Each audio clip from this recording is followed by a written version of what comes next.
Hello friends. आज हम लोग बात करेंगे कि टर्म इन एग्जामिनेशन से पहले आपको क्या क्या चीज़ जानना ज़रूरी है। अक्सर स्टूडेंट्स गलत ही कर देते हैं, जिसके वजह से उसे काफ़ी परेशानी हो जाती है।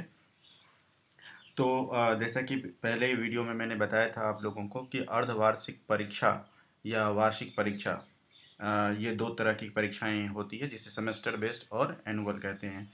तो उससे पहले आपको क्या जानना ज़रूरी है, आज हम लोग उस पर बातचीत करेंगे। राइट। तो हम लोग आगे बढ़ते हैं। जो आंसर शीट आपको मिलता है, ये काफ़ी वैल्यूएबल इन्फॉर्मेशन आप लोगों के लिए है कि जो आंसर शीट आप लोगों को मिलता है, यानी कि परीक्षार्थी को एक ही उत्तर पुस्तिका मिलती है और उसमें अपने अनुक्रमांक, जिसे इनरोलमेंट नंबर कहते हैं, वो काफ़ी सावधानी पूर्वक आपको भरना होगा। अगर आप जल्दीबाजी में जैसे कि आप 8 लिखते हैं, जिसे 8 बोलते हैं, 8 लिखते हैं और वो 8 क्लैरिटी के साथ नहीं आता है, तो वो आपका गड़बड़ हो जाएगा। तो आप बहुत फोकस के साथ आप लिखें, स्पष्ट लिखें, अस्पष्ट ना लिखें, भ्रामक ना लिखें, गलत हो जाएगा वो। तो ऐसे स्थिति में आपकी जो है वो एग्जामिनेशन का जो परिणाम है, रिजल्ट, वो पेंडिंग हो जाएगा। यदि अब यहाँ पर एक इम्पोर्टेंट बातें हैं जो बहुत ज़रूरी है कि जो इनरोलमेंट नंबर है वो दो तरीके का होता है। एक तो 10 डिजिट का होता है और दूसरा 9 डिजिट का होता है। तो ये डिपेंड अपॉन यूनिवर्सिटी के मैनेजमेंट सिस्टम पे है। जिस तरह से आपके बैंक अकाउंट नंबर होते हैं, उसी तरह से यूनिवर्सिटी में आपको इनरोलमेंट नंबर दिया जाता है। तो आपको जैसे ही इनरोलमेंट नंबर मिलता है, आप चेक कर लें, वो अभी आपने एडमिशन ले लिया है तो आप अभी भी चेक कर सकते हैं कि आपका इनरोलमेंट नंबर 10 डिजिट का है या फिर 9 डिजिट का है। राइट। अगर आपका ये 10 डिजिट का है इनरोलमेंट नंबर, या नौ नौ डिजिट का है, तो इससे इसे आप चेक कर लें। अगर 9 डिजिट का 10 डिजिट का है तो 10 कॉलम बने हुए रहेंगे, उसमें आपको भर देना है। लेकिन जब 9 डिजिट का होगा तो आप कैसे भरेंगे उसको, लास्ट वाले कॉलम में आपको क्रॉस का चिन्ह लगाना है। राइट। यानी कि आप शुरू से भरते जाएंगे और लास्ट वाले डिजिट में आप जो कॉलम है, बॉक्स, उसमें आप क्रॉस का चिन्ह लगाएंगे। जैसे 1 2 3 4 5 6 7 8 9, ये 9 हो गए। अगर 9 डिजिट का है तो अब लास्ट में आपको ये क्रॉस लगाना है लास्ट वाले कॉलम में। और 10 डिजिट का है तो कोई बात नहीं है। Right.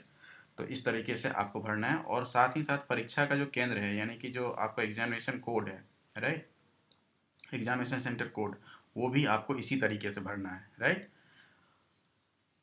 This is for those people who are not able to understand in Hindi. This is for those students. So all the students, you must keep in mind that if you are filling up the enrollment number in the examination hall, on the examination answer sheet, so you must remember that how to fill up that enrollment number.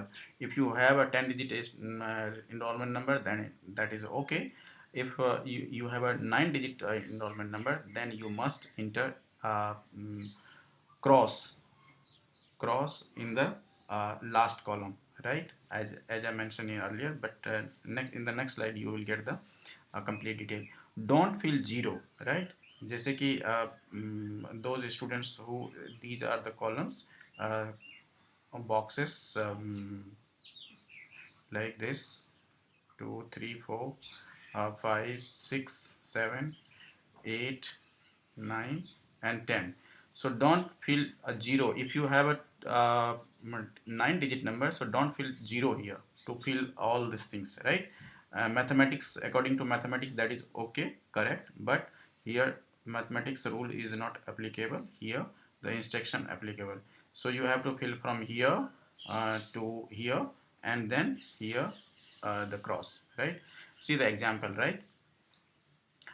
If you have a 10 digit number, then it is okay, all the column are filled, right. If you have a 9 digit enrollment number, then you must enter a cross here in the last.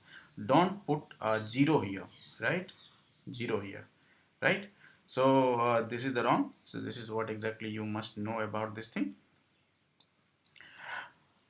अब है कि how to write on answer sheet. याद रखें कि जो आपको main examination answer sheet मिलता है और वही आपको मिलेगा, उसके अलावा कोई एग्जामिनेशन का अलग से पेपर नहीं दिया जाएगा। जैसे कि नॉर्मली रेगुलर यूनिवर्सिटी में आप देखते हैं, दिल्ली यूनिवर्सिटी में देखते हैं या अलीगढ़ यूनिवर्सिटी में देखते हैं कि आपको जो है आप लिखते जाते हैं और आंसर शीट लेते जाते हैं, एक्स्ट्रा आंसर शीट लेते जाते हैं, उसे नथी करते जाते हैं, राइट।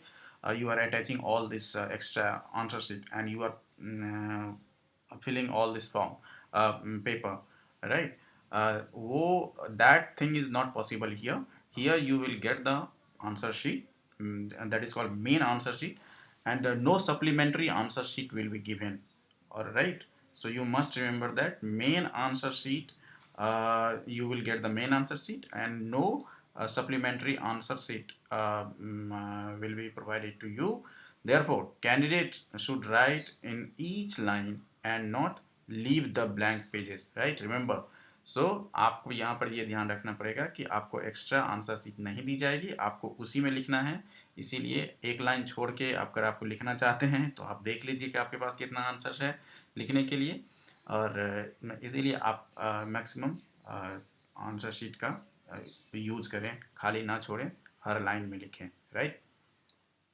अब है कि प्रेजेंट शीट पर अपनी उपस्थिति दर्ज करवाएं। Mark your presence in the present sheet. Like अगर आप एग्जामिनेशन दे दिए हैं लाइक और आप प्रेजेंट शीट में अपना अटेंडेंस शीट में आपने अपना साइन ही नहीं किए हैं तो that is a pathetic, right. because this point is from management point of view, you must ensure that कि आपने प्रेजेंट शीट पर अपना अटेंडेंस शीट पर अपना उपस्थिति दर्ज कराया है, राइट।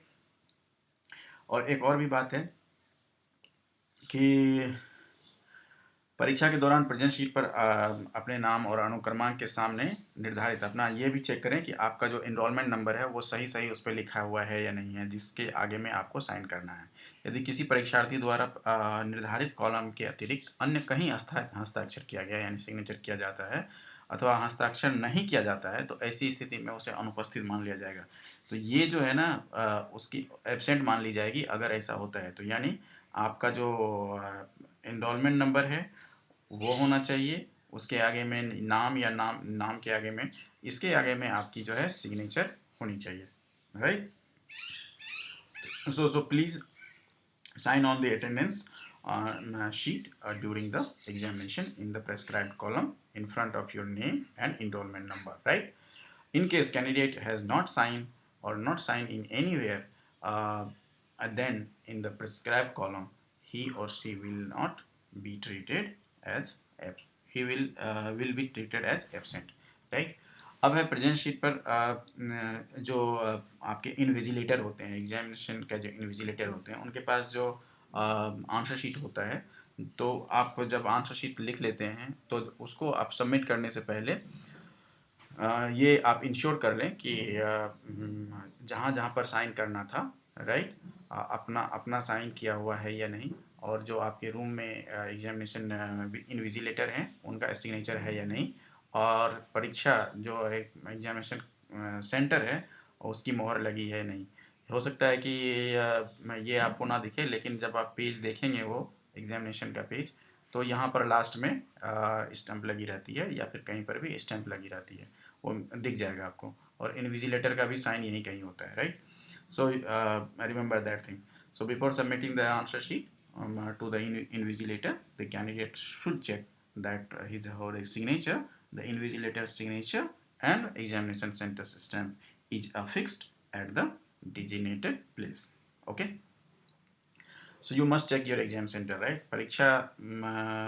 परीक्षार्थी के लिए कहा जाता है कि ये नोट कर लें कि उन्हें हॉल टिकट जो मिलता है, माफ़ कीजिएगा यहाँ पर, हाँ, जो उन्हें हॉल टिकट मिलता है उसी को आप एडमिट कार्ड भी बोलते हैं, प्रवेश पत्र भी बोलते हैं।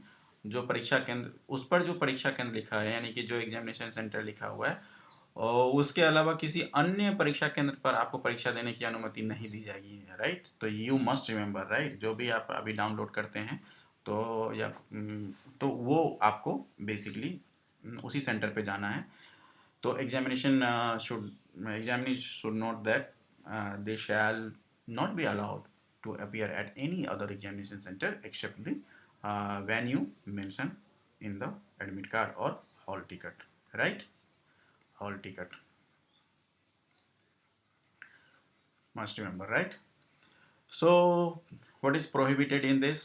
Prohibited तो आप जानते ही हैं, काफ़ी कुछ मुन्ना भाई एमबीबीएस की तरह होता रहा है, होता आएगा। टेक्नोलॉजी जिस तरह से डेवलप हो रही है, एडवांस हो रहा है, तो और वो उसका मिसयूज भी हो रहा है। तो एग्जामिनेशन लेना हर यूनिवर्सिटी के लिए, हर अथॉरिटी के लिए एक बहुत बड़ा चैलेंज हो गया है। तो you must remember that few things आपको प्रोहिबिटेड है, you must keep in that mind, right? Mobile phone, Bluetooth, wireless earphone devices जो भी है, घड़ी एक अब ऐसी भी घड़ी आने लगी है डिजिटल, जिसमें कि बहुत सारा चीज़ हो जाता है। एग्जामिनेशन लोगों को उसके आंसर्स बाहर से भी मिल जाते हैं। सो स्मार्ट वॉच नहीं, बैग नहीं, हैंड बैग नहीं, पेपर नहीं, नोट नहीं, बुक नहीं, कैलकुलेटर। कैलकुलेटर में मसला यहाँ पर ये है कि कुछ एक पेपर ऐसे होते हैं जिसमें आपको आपके क्वेश्चन पेपर पे ही लिखा रहता है कि you need a calculator to solve this problem, right? तो क्वेश्चन पेपर पे जब तक लिखा हुआ नहीं है तब तक कैलकुलेटर अलाउड नहीं है, लिखा है तो अलाउड है, राइट? कार कीज में भी बहुत सारी चीज़ें होती हैं, राइट? इलेक्ट्रॉनिक गैजेट्स, इक्विपमेंट्स, जो भी करेक्शन मार्कर, एक होता है करेक्शन मार्कर, जो आप गलत हो गया तो उसे आप वाइटनिंग कर देते हैं, फ्लूइड लगा देते हैं, फिर चेंज कर देते हैं। तो वो गलत है, वो नहीं हो सकता है, क्योंकि वो रिक्वायर्ड नहीं है, राइट? अगर गलत हो गया है तो आप उस पर सही करें और इन्विजिलेटर से साइन करवाएं, राइट? सपोज कीजिए कि आप ये भर रहे हैं, those students who are not able to understand, I'm just saying, if you are filling some your enrollment number, right? Or you are filling year 8, right? But instead of 8, you fill the 6, right? Right? So you must mention to keep you just inform your invigilator and correct it and get the signature here of the invigilator as well as yours, and get the stamp here, so it would be valid, right? So this is what exactly a little bit and very necessary thing you must remember.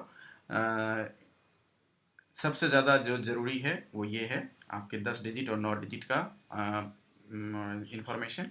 दूसरा, examination में जो आपको जो answer sheet मिलता है, वो आप इस गफलत में ना रहें कि आपको एग्जामिनेशन में आपको बहुत ज़्यादा जो है आंसर शीट मिलेंगे और तो इसको आप ध्यान में रखें।